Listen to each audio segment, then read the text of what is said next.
This is an iHeart podcast. Guaranteed human. Body Bags with Joseph Scott Moore. Hi, friends. This is continuing coverage of the Nancy Guthrie case. And we're going to do a deep dive now as we begin to consider some of the evidence that may have been collected and maybe some of it that was not. I'm Joseph Scott Morgan, and this is Body Bags. Brother Dave, we had a rather healthy conversation, I think, in our first episode, talking about Nancy Guthrie, kind of reflecting over all of the stuff that's floating around out there relative to this poor woman. There's so much information, Joe, and you and I have covered the case since it began, and there are a lot of different aspects to the case.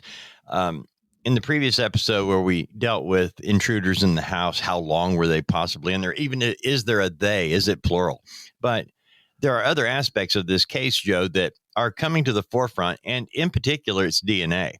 And I think the part that always amazes me when we talk about DNA is people assume wrongly that once you have DNA, you've got the culprit. And granted, you might have something and you might have somebody, but unless their DNA is in the system, meaning somebody's been arrested or applied for a job that required it, any number of ways that you get your DNA in the system. But if it's not there, then you end up with what we did at the very beginning of this, with DNA taken from the glove, tested, put into CODIS, came back with nothing. I could see everybody getting all jacked up over this CODIS submission. Okay. And I'm thinking, got to tell you, don't get too excited about this. Whatever you do, don't go down this road where you think that this is going to be the magic bullet. And guess what? The profile that they got, whatever the point of origin of this thing was that was generated down in Florida and then entered into the CODIS system that the FBI controls, they didn't get a hit. And it's just not surprising because your field is very limited. Okay. You think about, who is in the CODIS system, and you've got a collection of people that are associated with a variety of different types of crimes, and depending upon the jurisdiction, they're going to take samples of suspects and people that have been convicted and all these sorts of things. Well, your pool is kind of small, okay, from that perspective. And then you've got the other section of CODIS. For folks that don't know, you have a section it traditionally has been referred to as the forensic category. And what that means is that you've got unknown DNA that has been collected at a variety of scenes. And this is kind of dumped into CODIS.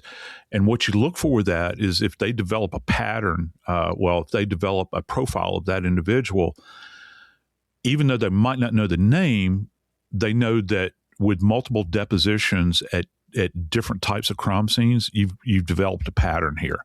This person is showing up here, and here. You just don't have a name to go along with the individual. So that's kind of how the categories break down. They didn't get a hit on it. And so where are we left? Well, we're left with our friends at Othram. Now, we'll get back to Othram in just a minute, but we need to go back and really consider, Dave, how the DNA was collected. This is still kind of a mystery, because if you think about the house, correct me if I'm wrong, brother, but they talk about there's multiple contributors inside of the house. We know, everybody that listens to true crime and watches television shows, that our standard line is that you expect to find the occupant of the residence. You expect to find her DNA there, right? And anybody within her intimate circle. Intimate circle can mean her immediate family. It can also mean housekeepers. It can mean people that have kind of moved through the space that work there for her.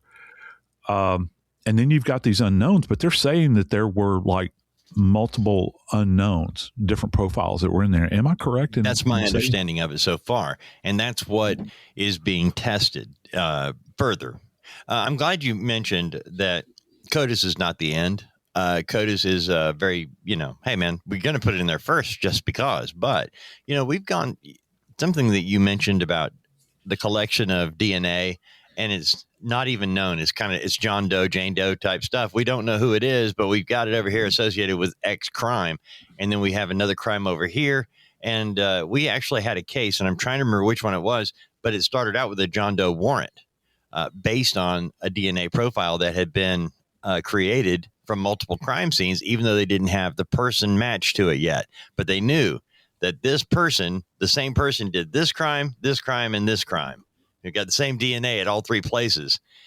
So in this particular case, Joe, and I'm very curious as to where it goes, because we've got the FBI, local police, the deputies, the sheriff's office, but we've also got the FBI lab, the Florida lab that Pima County uses, and now Othram.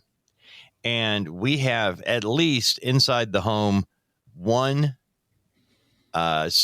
sample that the investigators have found that has multiple contributors to this DNA.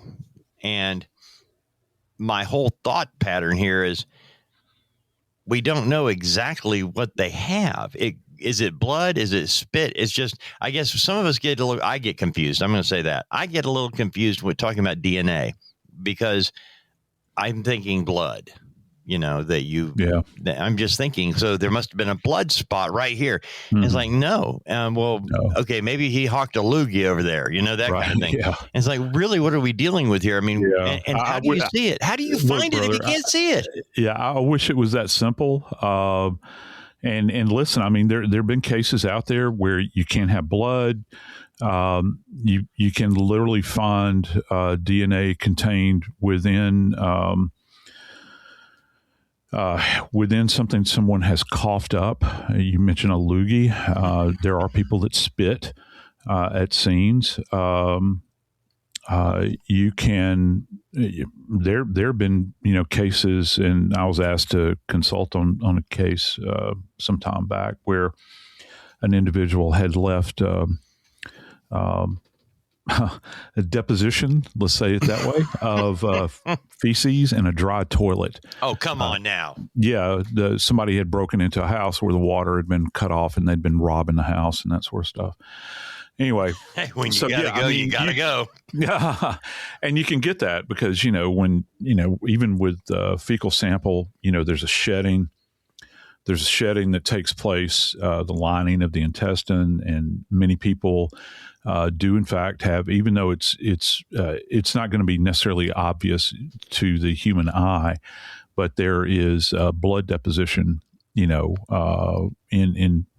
feces as well. There's something that you guys don't know, but every time we talk about fecal matter on this program, I'm eating a Reese's peanut butter cup. Joe finds that out and does it every time. No, I'm not that cruel. But there's those obvious things, and then you get into the world of touch DNA, but you also have, like for instance, I'll give you an example, and this is not touch DNA. Let's use the example of someone has spit, okay, or they've sweated. And that's going to be clear. It's not necessarily, you might not know it's on the surface, but you are going to have to swab that area. And so one of the ways that this is collected is that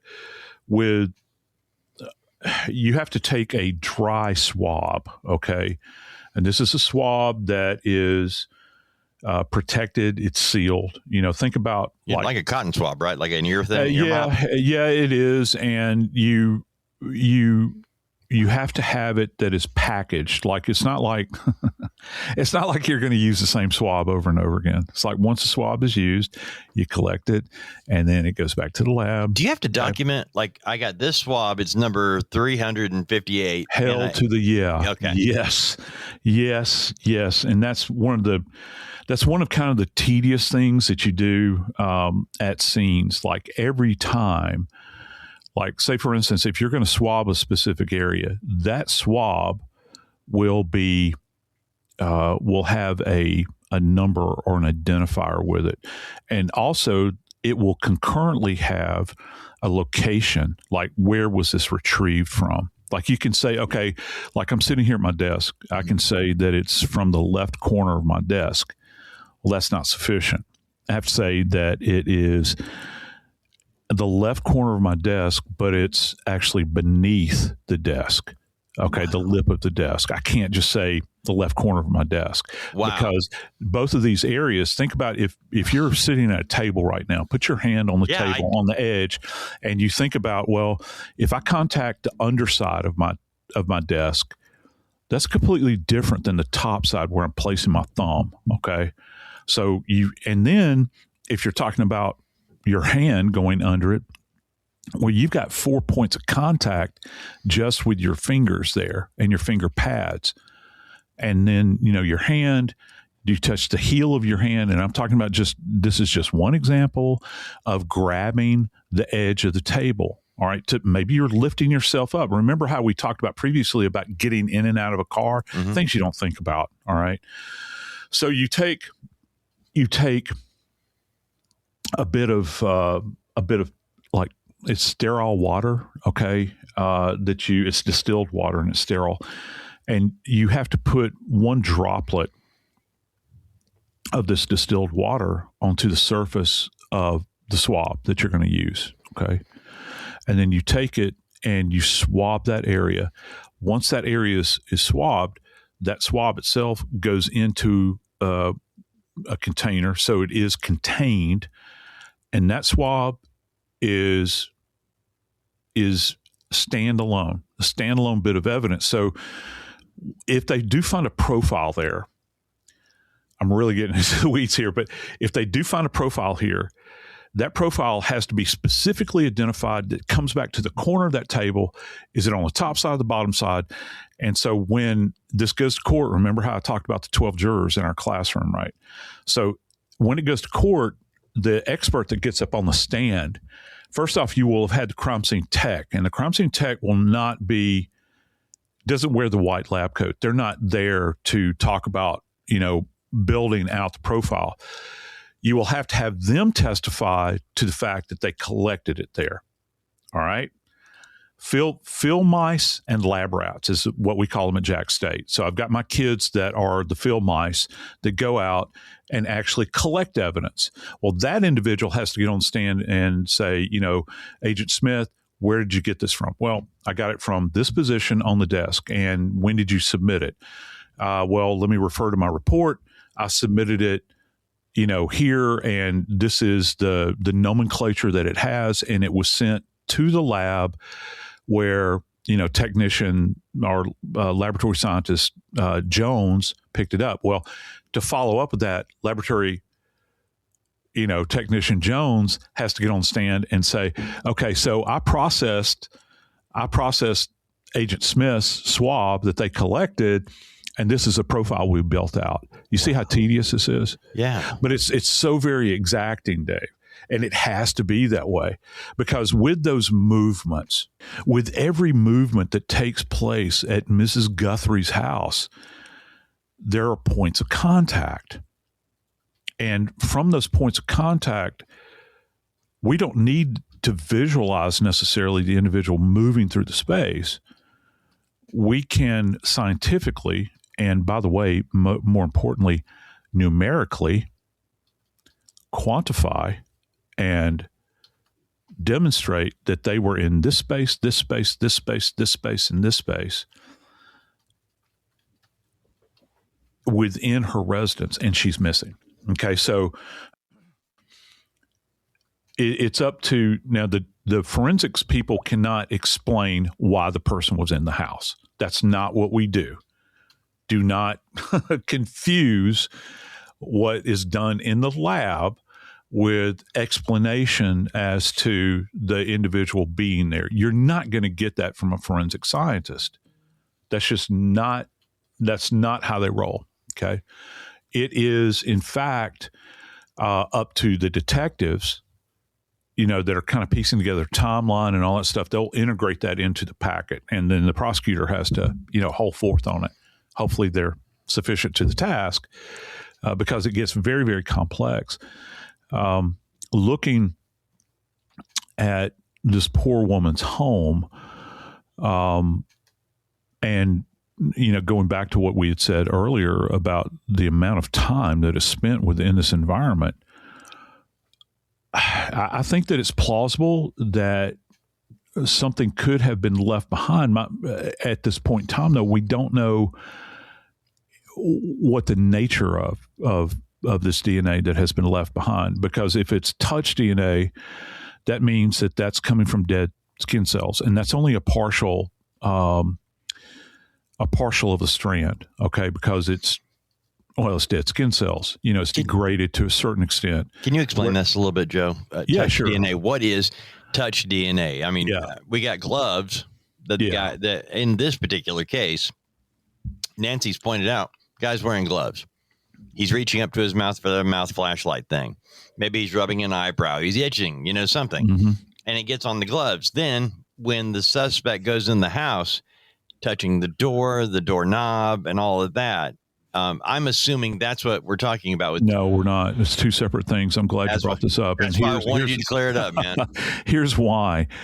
Even though, let's just say, with the example of the light, from the mouth, if you grab that out of your mouth and you've got spittle on this thing, which you would, and that transfers to the glove, that is not, even though if you touch the surface and there's touching, it's tactile that goes on, that does not translate into being touch DNA.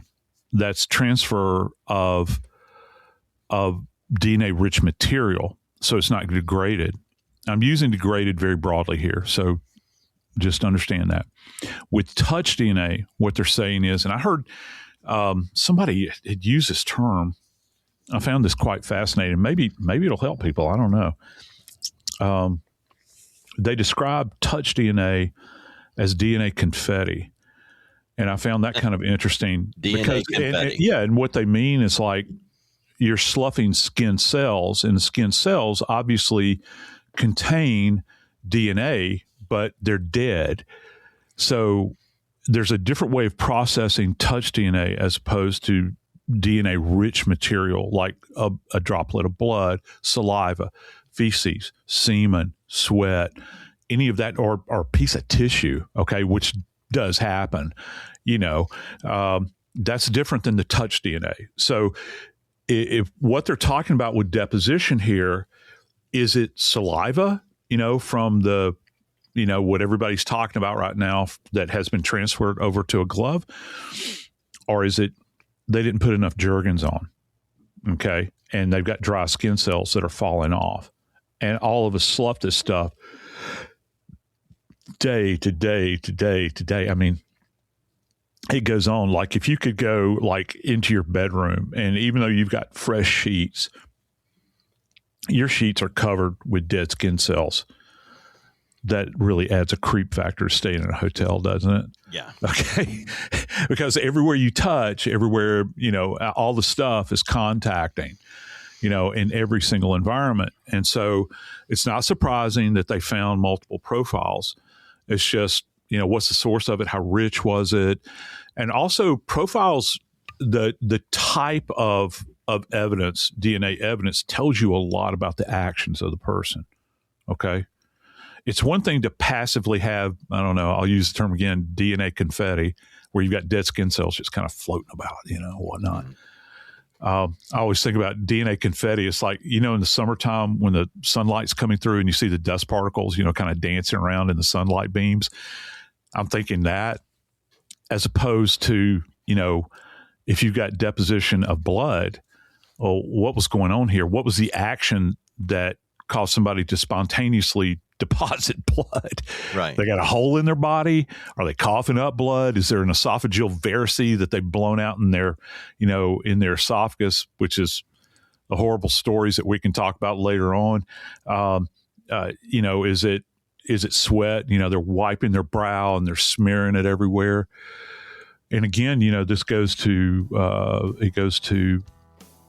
trying to understand what the movements of both the victim and potential perpetrator were.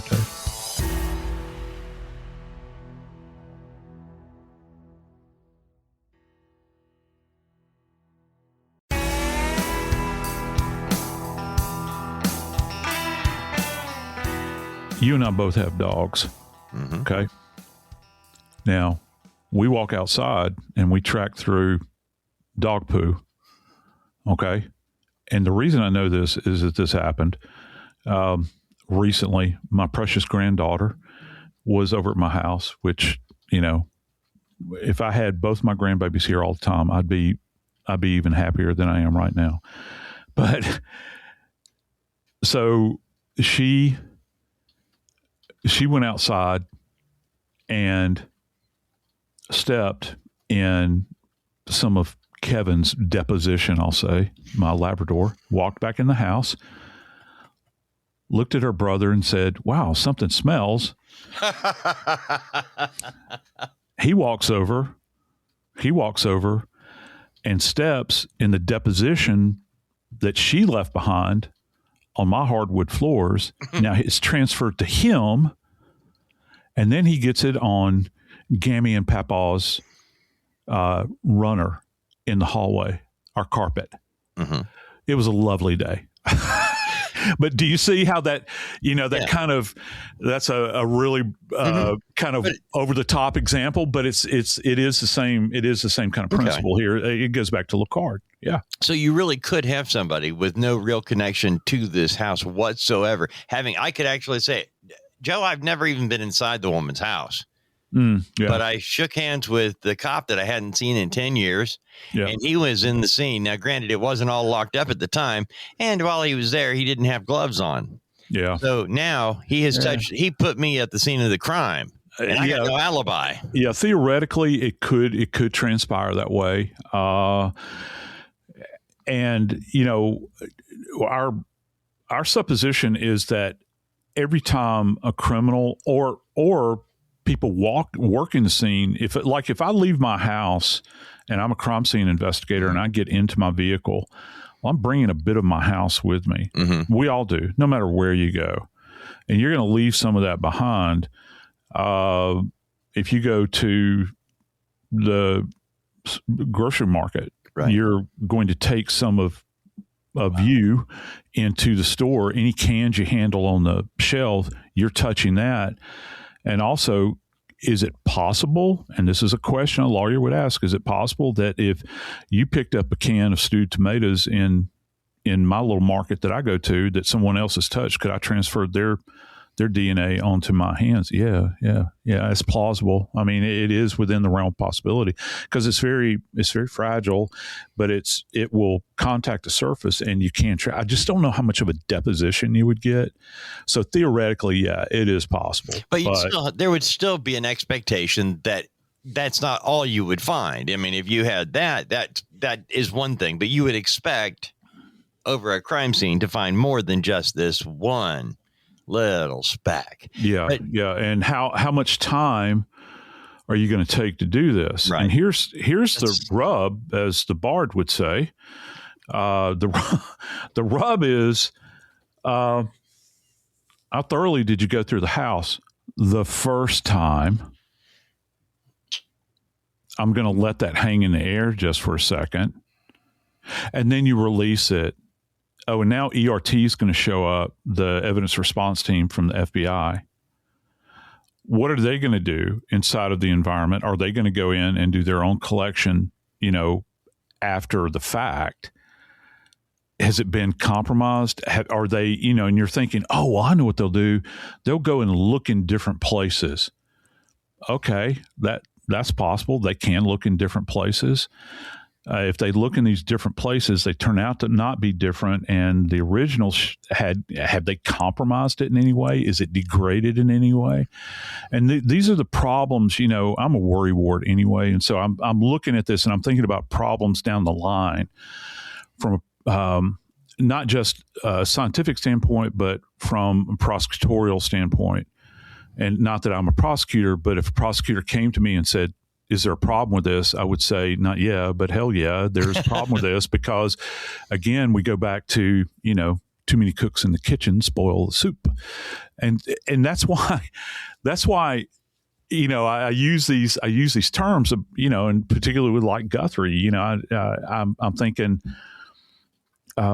this should be treated as a surgical suite, where you have a, we've heard the term evidence custodian, which generally applies to the person that controls the evidence, like that's in all of the evidence lockers and all that stuff, back at a police station or a crime lab.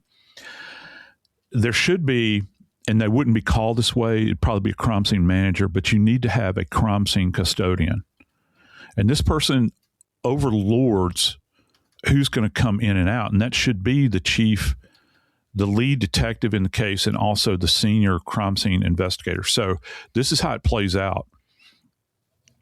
There is a very, very narrow, limited group of people that should walk on to any crime scene.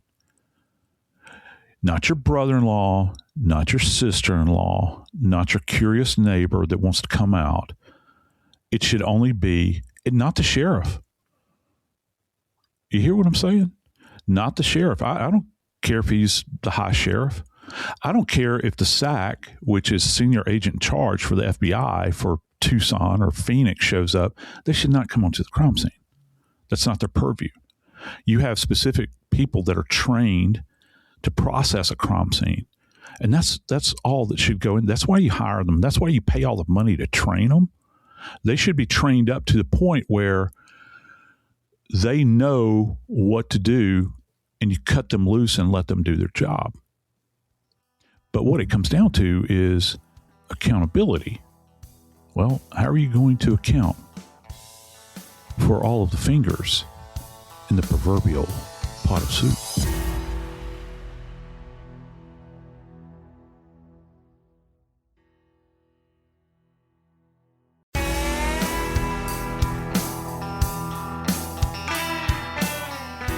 The fact that the Guthrie case has taken place in the desert or in the desert area is not lost on me, and here's why. I think it's a great.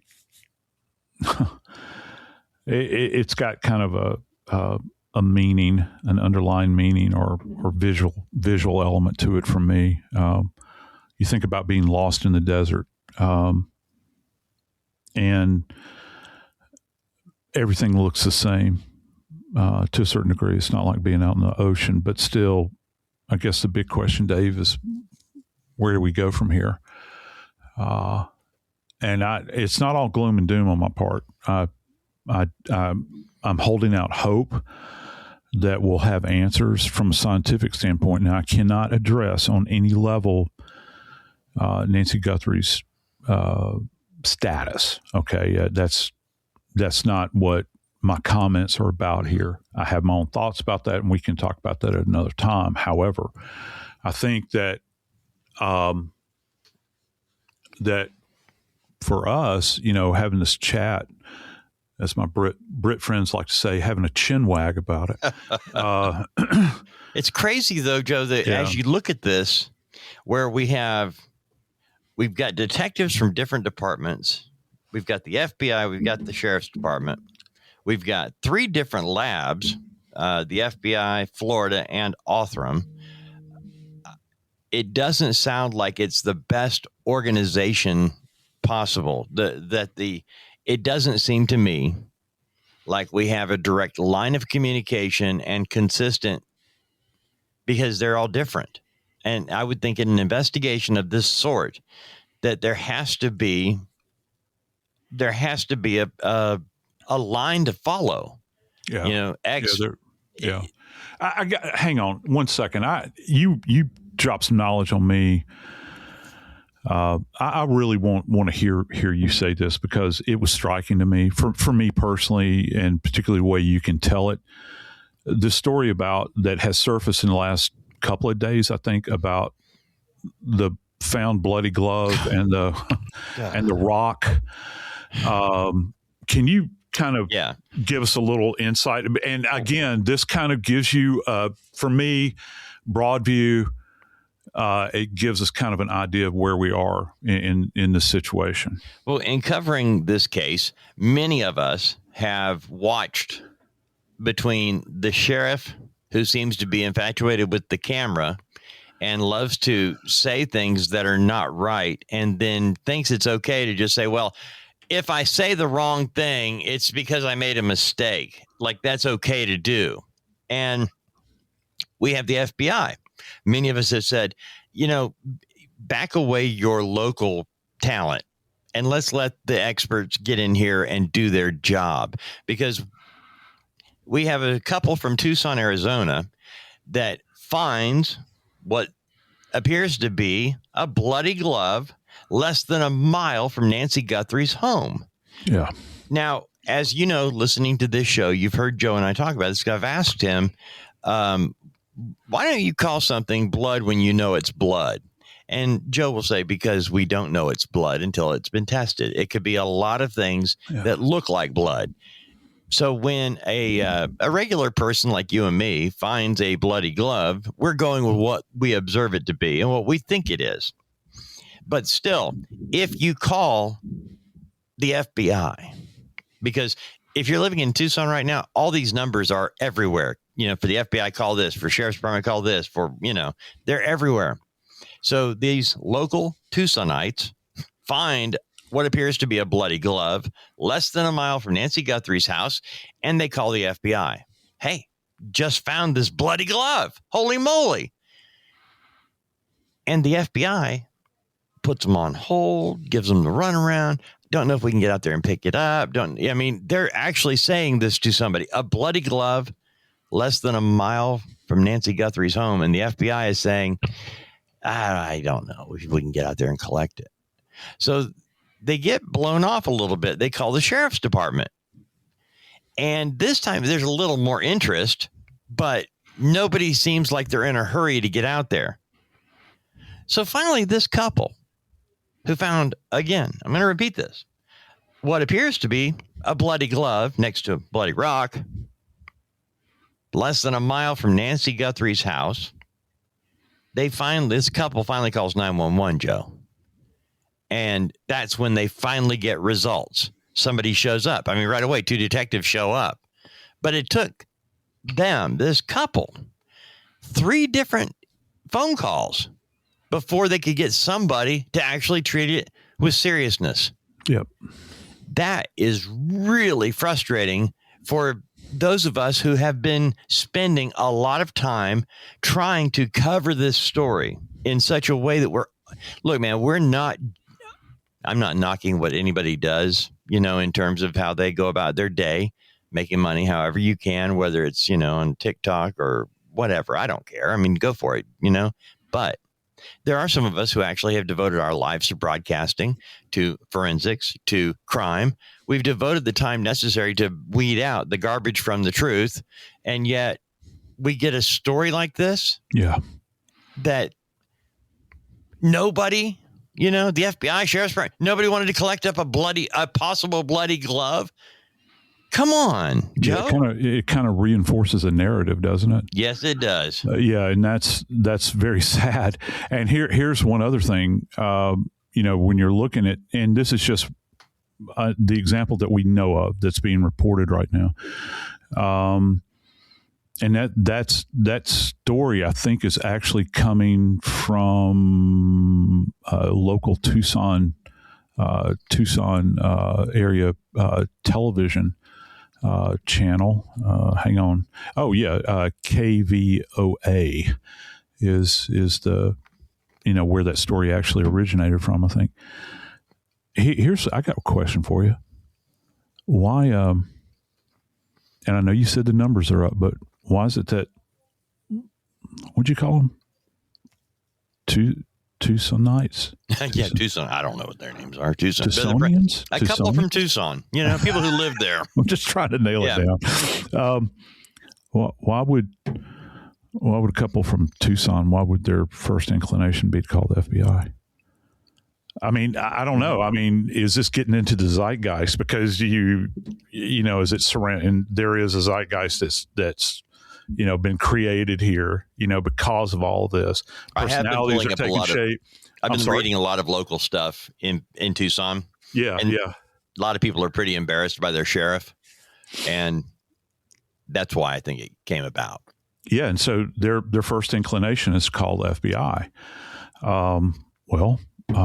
You put your number out there, talking to you feds, you need to be responsive. And this was only a few days in. I mean, this is not like something that happened weeks later. So there was already something floating through the air, I think, But, this is just one of the examples that, hurdles. And listen, we're going to find out, we'll hear more relative to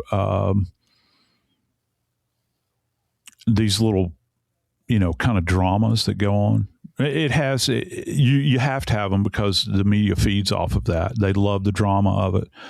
But it still doesn't get us necessarily closer to Nancy Guthrie. You're still left watching a Punch and Judy show on the side, and this woman is still out there.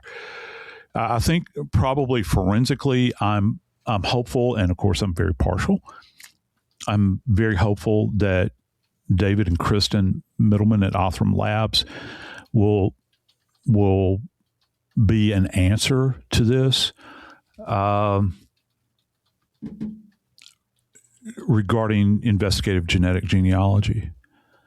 And if for no other reason, I think one of the things I'm excited about is that a lot of people that didn't know anything about IgG as a result of this case, people are studying it now. They're understanding it. And the more eyes you get on this technology, you begin to kind of get a grip on, what we have as potential crime solving tools. And I'm not talking about people that sit around and create true crime, copy every day. I'm talking about people, average person walking down the street. Now they're really vested in it. I think that if they can take in, you and I have covered cases, Dave, where we have greatly degraded DNA that Othram has gotten their hands on, and they've, I love to use the term conjured. They literally conjure somebody up out of this. And it's not a facsimile. It's like something that's real. They breathe life back into it, even with ages old DNA. This is fresh sample, Bubba. This is fresh sample we're talking about. This is not, like our woman in the well case. Yeah. This is not something that happened in the, immediately following World War I. All right.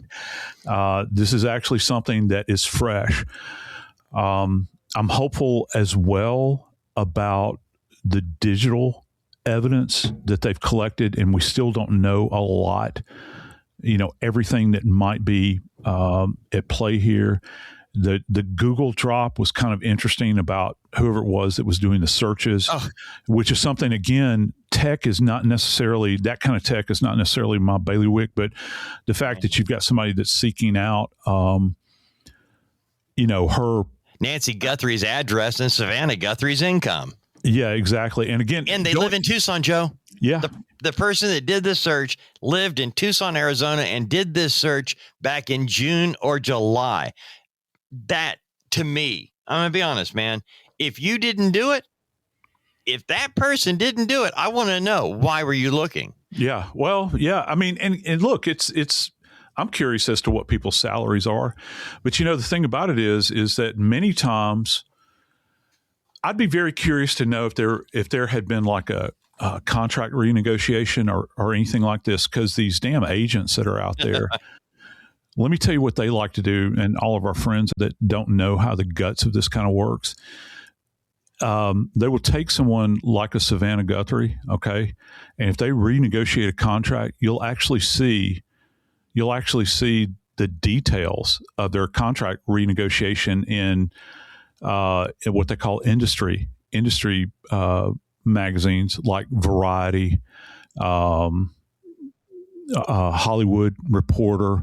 they'll actually put that up there. Well, the agents do that. And the reason they do it is like, hey, look what I got for her. Look what I got for him. This is how much money they're making now. And that's like blood in the water. That's why I go back to, somebody that, other people we talked about, everybody in all these other platforms in, the mainstream media out there that they've been kind of joining hands over this whole thing. Again, this is kind of one of those points along the spectrum here where it's like, ooh, I don't know if I want my information out there. It's kind of chilling. I've got I've got an elderly parent. All the money in the world is not necessarily going to protect you from evil. Okay, and I know this. I know this in my heart of hearts. Whoever has taken her has a completely black heart, because I cannot imagine in what universe someone would want to snatch an infirm elderly woman from her home who, by all descriptors, doesn't hurt anybody and is kind as a day is long. I don't understand it, but there's many things I don't understand. I'm Joseph Scott Morgan, and this is Body Bags.